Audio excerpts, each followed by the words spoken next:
अस्सलाम वालेकुम नाजरीन। इस एपिसोड के आगाज में हम देखते हैं कि शहजादी अस्पोर्चा मेज पर अपना खंजर मारते हुए सारोज से कहती है, उरहान साहब आज मर जाएंगे। तो सारोज कहता है, अपनी हिम्मत और ताकत से आप अपने आप को साबित करेंगी और सबको दिखाएंगी कि आप अपने वालिद की लायक बेटी हैं शहजादी। खुदावंद आपकी हिफाजत करे। और फिर शहजादी कहती, हमारे बेहतरीन फौजियों को जमा करो सारोज, हम उरहान साहब को इस खत के जरिए जाल में फंसाएंगे। और फिर वो खत सारोज को दे देती है और खुद वहां से रवाना हो जाती है। कितने में ही डेफने भी कमरे के अंदर दाखिल हो रही होती है और सबके चले जाने के बाद डेफने सारोज के पास आती है। सारोज कहता, अस्पोर्चा हमारी तवक्को से ज्यादा दलेर निकली। तो डेफने कहती, और बेवकूफ भी। अस्पोर्चा किसी नवाब के बिस्तर पर नहीं बल्कि उरहान के साथ एक ही कब्र में जाएगी। तो फलादियोस कहता, गद्दार फलादियोस भी अपनी माशूका के साथ मारा जाएगा। और दोनों बहुत ज्यादा खुश होते हैं। जबकि इधर बोरसा के बाजार में हम देखते हैं कि पूरा बाजार खरीदो फरोख्त में मसरूफ होता है।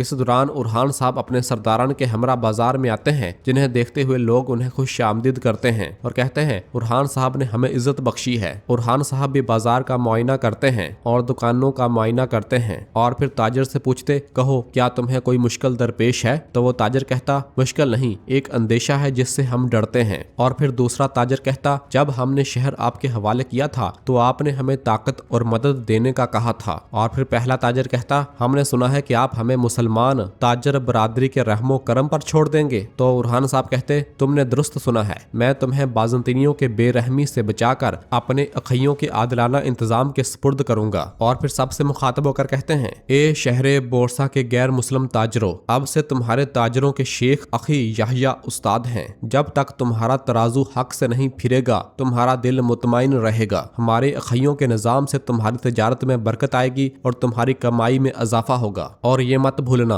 कि बोरसा, जिसे हम शहनशाह से लिए गए सोने से मालामाल करेंगे, सरहदी इलाकों का सनती और तजारती शहर बनेगा। तो सब कहते हैं, शुक्रिया जनाब, शुक्रिया। और फिर खलील उरहान साहब को शहजादी अस्पोर्चा का पैगाम देते हुए कहता है, एजनिक से हजूर। उरहान साहब उस पैगाम को खोलकर पढ़ने लग जाते हैं। अलाउद्दीन पूछता, क्या ये अस्पोर्चा की जानब से है हजूर? उरहान साहब कहते, हाँ, हदूद का तायन करने के लिए राहब की चट्टानों पर बुला रही है। अलाउद्दीन कहता, इन पर भरोसा नहीं किया जा सकता भाई, आप फिर भी अपना ख्याल रखिएगा। और फिर उरहान साहब आगे बढ़ते हैं। जबकि दूसरी जानब हम फातिमा खातून को देखते हैं, जो कि फलादियोस से मिलने जंगल में एक जगह पर आती है और अपने घोड़े से नीचे उतरकर एक चिट्ठी घोड़े की जैन में डाल देती है और कहती है, अब भागने का कोई रास्ता नहीं है अकचोरा, आज तुम मेरे साथ कबीले चलोगे। अगर आज भी इसने मेरे भाई से मुलाकात ना की तो मेरे हाथों उसकी खैर नहीं। जबकि दूसरी जानब हम फलादियोस को भी देखते हैं, जो कि घोड़ा अपना जंगल में बांध रहा होता है और जैसे ही फलादियोस फातिमा की जानब आ रहा होता है तो ऊपर से फातिमा फलादियोस को देख लेती है और इधर फलादियोस अपने दिल में कह रहा होता है, आज ये मोहब्बत अपना मुश्किल तरीन इम्तिहान देगी। क्या तुम फलादियोस को भी अकचोरा की तरह चाहोगी फातिमा? जबकि फातिमा भी दूर से फलादियोस की जानब बढ़ रही होती है। इस दौरान चारों तरफ से फलादियोस को मोहब्बत के सुरमा घेरना शुरू कर देते हैं, जिन्हें देखते साथ ही फलादियोस अपनी तलवार निकाल लेता है। जबकि यह देखते साथ ही फातिमा भी फौरी तौर पर दरख्त के पीछे छुपकर उन्हें देखने लग जाती है। मोहब्बत के सुरमाओं ने चारों तरफ से फलादियोस को घेर लिया होता है और वो सब एक एक करके फलादियोस पर हमलावर और उसे पकड़ने की कोशिश करते हैं। तो फलादियोस कुछ के साथ लड़ता है और उन्हें मौत के घाट उतार देता है, लेकिन उनकी तादाद ज्यादा होने की वजह से वो फलादियोस को काबू करना शुरू कर देते हैं। उसके हाथों को रस्सियों से बांध देते हैं और उसे फौरी तौर पर झकड़ना शुरू कर देते हैं और बहुत ही जल्द रस्सियों से उसे लपेट लिया जाता है और उसे पूरी तरह से झकड़ लिया जाता है। जबकि दूर बैठी फातिमा भी ये सारा मंजर देखकर बहुत ज्यादा परेशान हो रही होती है और कहती, मेरा अल्लाह तू हिफाजत फरमा। जबकि अगले ही लम्हे एक जानब से हेक्टर भी निकल आता है और फलादियोस के सामने आ जाता है। मोहब्बत के सुरमा फलादियोस को हेक्टर के सामने घुटनों के बल बैठा देते हैं। हेक्टर कहता है, फलादियोस आज शिकारी हम हैं, और अपनी तलवार निकालकर फलादियोस की गर्दन पर रख देता है और फिर कहता, ये खूबसूरत कपड़े भला किसके लिए पहने हैं? मैं मुतजस्सिस हूँ। जबकि फातिमा भी ये सारा मंजर देख और सुन रही होती है और फलादियोस की असलियत उसके सामने आ चुकी होती है। और फिर इधर हेक्टर अपने सिपाहियों से कहता, ले आओ इसे, और उसके आदमी फलादियोस को पकड़कर वहां से ले जाते हैं। जबकि पीछे से फातिमा बहुत ज्यादा परेशान होती है और वो भी अपने घोड़े की जानब भागती है और उसकी जैन से अपनी कमान तीर निकालती है और फलादियोस के पीछे रवाना हो जाती है। जबकि उधर बोरसा में हम देखते हैं कि दीदार खातून मलहून से कहती है, यहाँ बहुत से लावारस बुजुर्ग हैं, इन्हें एक प्याला शोरबा देने वाला भी कोई नहीं है। मलहून कहती, ये दारुल शिफा इन सब के लिए दरमान बनेगा। जबकि इस दौरान हलीमा 2 राहबें लेकर मलहून के पास आती है और बताती है, माँ राहबाएं भी अपने अतराफ से जरूरतमंदों की इतला हमें देंगी। तो एक राहबा कहती, खुदा आपकी रिज़्क़ में बरकत डाले, हमने अपने हम मजहबों से भी ऐसी रहमदिली नहीं देखी। तो मलहून कहती है, अब तुम और हम अलग नहीं, इस परचम तले ज़बान, नस्ल, मजहब जो भी हो, कोई भी मुश्किल में नहीं रहेगा। अगर कपड़ों की कमी बेशी हो तो दीदार खातून आपकी मदद करेंगी। तो दीदार कहती, बिल्कुल, आइए आइए जरा, और उन्हें लेकर रवाना हो जाती है। इसी दौरान दरसोन भी मलहून की जानब आ रहा होता है तो एराज उसके सामने आ जाती है और उसे रोकते हुए कहती, रुको, कहाँ जा रहे हो? तो दरसोन कहता, मुझे मलहून खातून से कुछ कहना है, अगर आप इजाजत दें तो। और फिर मलहून के इशारे पर एराज पीछे हो जाती है तो दरसोन मलहून से कहता, मैं चाहता हूँ कि आप जान लें कि मैंने आपकी बात मानी है, लेकिन उरहान साहब चूंकि उन्होंने हुक्म दिया इसलिए मैं यहाँ हूँ। तो मलहून कहती, हाँ मैंने सुना है, तुमने अपनी बहादुरी दिखा दी है, मेरे बेटे ने भी अपना हक अदा कर दिया, अहम यह है कि इसके बाद क्या होगा, तुम हमारे साथ रह कर क्या करोगे? तो दरसोन कहता, जो भी उरहान साहब हुक्म देंगे, और अगर अल्लाह ने नसीब किया तो कोई अच्छा रिश्ता ढूंढ कर यहाँ अपना घर बसाना चाहूंगा। और फिर मलहून हलीमा से कहती, हलीमा चलो अपने काम पर जाओ। तो हलीमा वहाँ से रवाना हो जाती है। तो पीछे से मलहून दरसोन से कहती, बस तुम अपनी हद जानो और जो कुछ हो इससे सबक सीखो, यकीनन हम किसी मुनासिब खातून के साथ तुम्हारा घर बसा देंगे, चलो तुम भी अपने काम पर जाओ। और फिर दरसोन वहाँ से रवाना हो जाता है।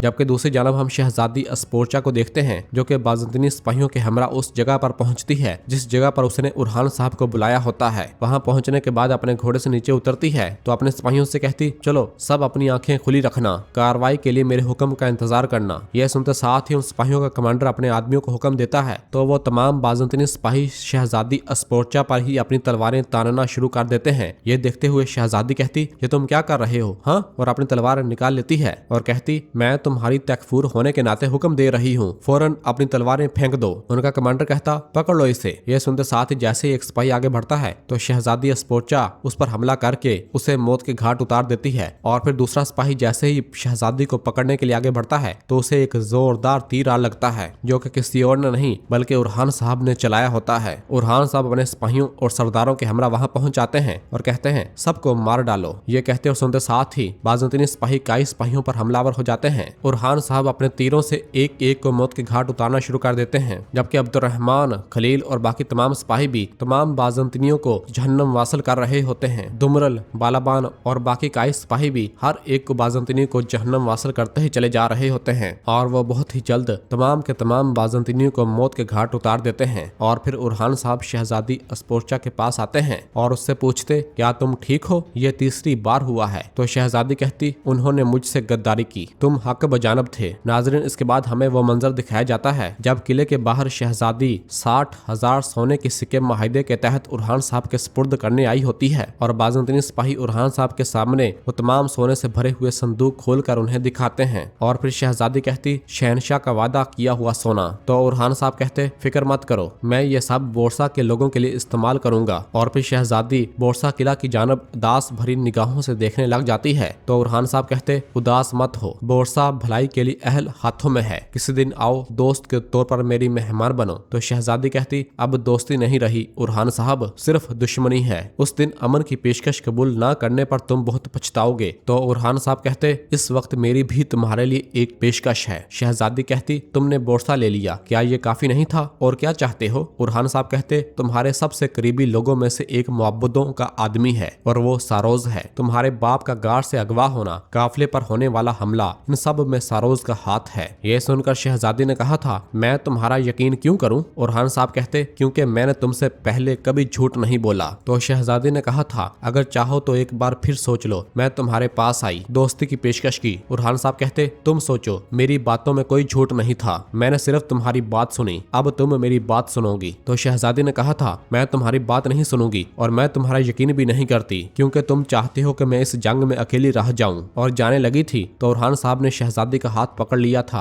और कहा था, शहजादी तुम पहले ही अकेली हो, तुम्हारे चारों तरफ गद्दारी है। अगर अब तुमने मेरी बात ना सुनी तो तुम सिर्फ अकेली नहीं रहोगी, तुम मारी भी जाओगी। यह सुनकर शहजादी ने कहा था, तुम मुझे मौत से नहीं डरा सकते उरहान साहब। उरहान साहब ने कहा था, मैं समझ गया तुम बहादुर हो, लेकिन अब मुझे तुम्हारी अकल चाहिए। अगर अकलमंद हो तो मेरी बात सुनोगी। सारोज ने बोरसा का तकफूर बनने के लिए फिलादियोस के बाप को मार दिया, अपने करीबी को। इनका कोई दीन ईमान नहीं है शहजादी, सारोज मुअब्बदों का कुत्ता है। यह सुनते ही शहजादी ने कहा था, लेकिन फिलादियोस भी मुअब्बदों के साथ मिला हुआ है। उरहान साहब कहते, नहीं ऐसा नहीं है, फिलादियोस शुरू से ही शहनशाह का वफादार है, वो मेरा वाहद दोस्त है। और फिर शहजादी ने पूछा था, तुम क्या चाहते हो? तो उरहान साहब ने कहा था, जो तुम शुरू से ही सबसे ज्यादा चाहती हो, जाल बिछाकर मुझे मारना। और नाजरीन इसी जगह पर एपिसोड खत्म करते हैं। मिलते हैं बहुत जल्द अगली एपिसोड के साथ। वीडियो को लाइक कर दें और जिन दोस्तों ने अभी तक चैनल सब्सक्राइब नहीं किया वो जल्दी से चैनल सब्सक्राइब कर दें और बेल आइकन यानी घंटे वाले निशान को भी प्रेस कर दें ताकि आने वाले एपिसोड्स आपको आसानी मिल सकें। दुआओं में याद रखें। अल्लाह हाफिज।